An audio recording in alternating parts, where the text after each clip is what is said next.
Los años que se extienden entre 1919 y 1939 corresponden a uno de mis periodos favoritos para estudiar historia. Evoluciona la música desde el blues y del jazz, se bailaba charleston, se difunde el cine y el cómic y además la ropa estaba buenísima.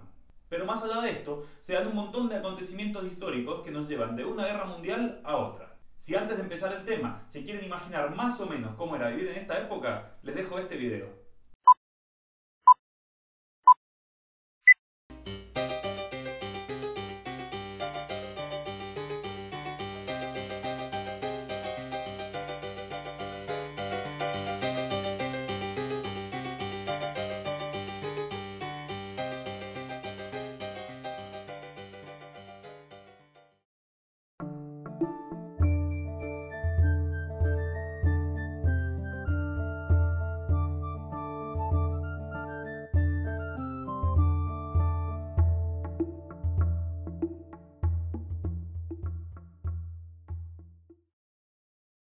Luego de la Primera Guerra Mundial, los países europeos quedaron económicamente arruinados y con gran parte de sus ciudades destruidas. En este contexto, los Estados Unidos, que habían entrado a la guerra cuando ya estaba bastante avanzada y que no habían tenido batallas en su territorio, salieron obviamente favorecidos. De esta forma, Estados Unidos se transformó en el principal proveedor de alimentos y de bienes industriales para los países europeos, y además les otorgó créditos y préstamos para que pudieran recuperarse de la guerra. Así, en los años 20 todos los países eran deudores de Estados Unidos, ya que debían pagarle grandes sumas de dinero por los préstamos y los productos que les compraban. ¡Cállese y tome mi dinero! Al interior del país, esto generó un periodo de gran prosperidad económica que se conoce como los dorados años 20 o los años locos, en los cuales surge el denominado American Way of Life, o simplemente el modo de vida americano, que se caracterizaba por el consumo, el desarrollo de la música, el teatro, el jazz, el cómic, el cine, etc. Lo que es importante recordar es que en esta época una gran cantidad de las capas de la sociedad norteamericana se integraron en la sociedad de consumo y que el sentimiento general era que la prosperidad económica no iba a terminar.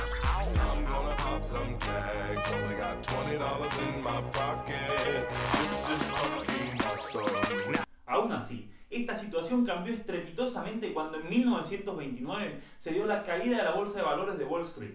Explicar todo el proceso que llevó hasta esto sería demasiado extenso, pero lo importante es recordar que a partir de 1930, no solo Estados Unidos, sino todo el mundo se vio envuelto en lo que se conoce como la Gran Depresión, que fue una de las peores crisis económicas de la historia. No había alimentos, quebraron miles de fábricas, hubo un montón de suicidios por causas económicas y lo peor de todo es que millones de trabajadores se quedaron sin empleo.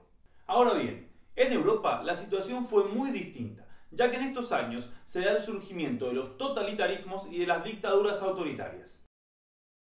Los totalitarismos son regímenes políticos que se caracterizan por el fuerte control que ejerce el Estado sobre todos los aspectos de la vida de los habitantes. De esta forma, el gobierno tiene injerencia en la vida social, cultural, política y económica de toda la gente que vive en su territorio. Además, estos gobiernos no permitían que existiera la diferencia de opiniones y se prohibían todos los partidos políticos a excepción del partido oficial, eliminando así toda posibilidad de oposición política.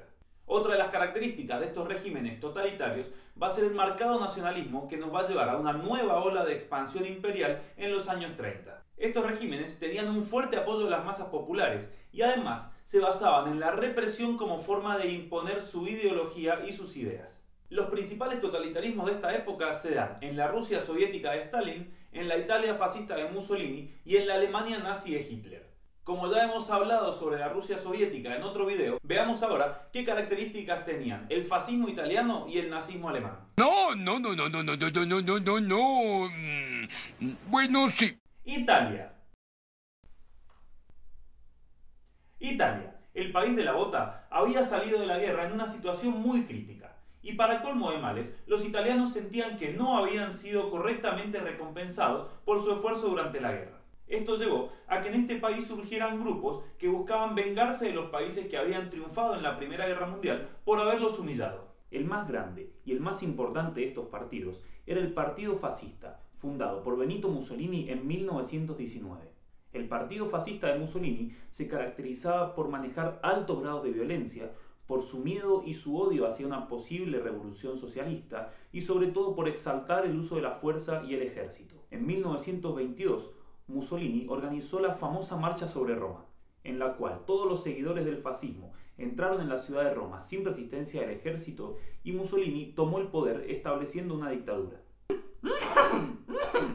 El miedo es un camino al odio y el odio es un camino a la guerra. El caso de Alemania presenta algunas diferencias. En general, los alemanes estaban muy resentidos por las condiciones humillantes que había impuesto el Tratado de Versalles luego de la Primera Guerra Mundial. Pero además de esto, las condiciones económicas del país después de la guerra eran desesperantes. El nacionalismo extremo se fue extendiendo y el antisemitismo, el anticomunismo y el racismo fueron distintas formas de reivindicar a la raza alemana. Esto quiere decir que para exaltar a la raza alemana se buscaba encontrar enemigos tanto en los judíos, en los comunistas o en cualquier otro grupo social que se les ocurra.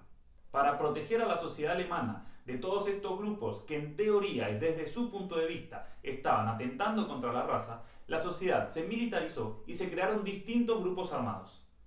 En 1920 surge el Partido Nacional Socialista Obrero Alemán, partido cuyo jefe sería nada más y nada menos que Adolf Hitler. Hitler planteaba un nacionalismo extremo, la necesidad obviamente de un gobierno fuerte, el rechazo absoluto del Tratado de Versalles y el rechazo absolutísimo de la democracia. Además de esto, Hitler organizó grupos armados que se encargaban de defender su postura y de defender la raza aria, que él consideraba que era superior.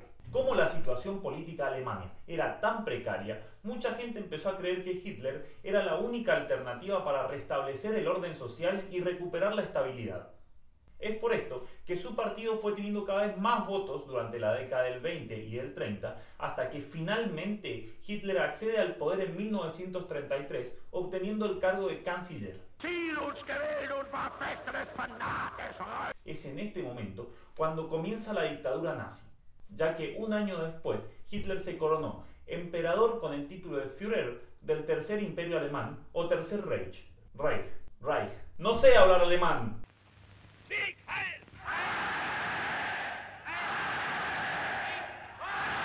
Tanto el fascismo italiano como el nazismo alemán tenían ciertas características en común, como el antiliberalismo, el anticomunismo, el nacionalismo extremo, que como ya vimos nos va a llevar a la expansión imperial, y sobre todo el culto al líder.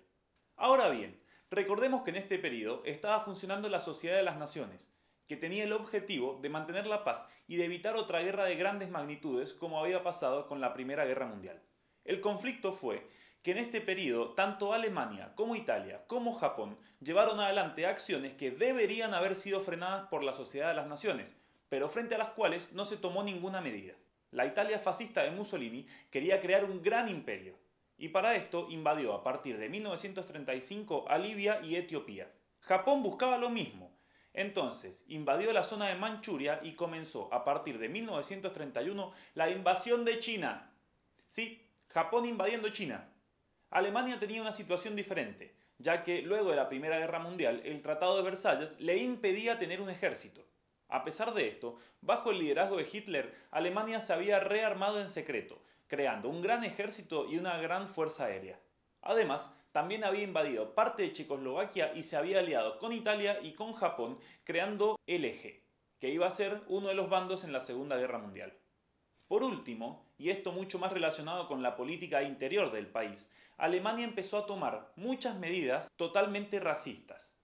Así, gracias a las leyes de Nuremberg de 1935, por ejemplo, a los judíos se les impidió casarse con alemanes, se les impidió ejercer ciertas profesiones como la de docente o la de médico, se prendieron fuego varias sinagogas y poco a poco se fue confinando a los judíos a los famosos campos de concentración dentro de los cuales se iba a dar el terrible holocausto durante la Segunda Guerra Mundial.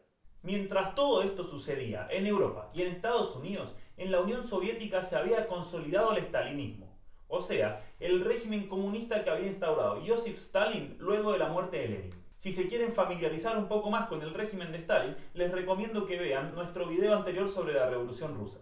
Estamos llegando al final de este video. Lo que hemos visto son las principales características que se dan en Estados Unidos, en Europa y en la Unión Soviética entre la Primera Guerra Mundial y la Segunda Guerra Mundial. Ahora sí, me voy. Si les gustó el video, denle like.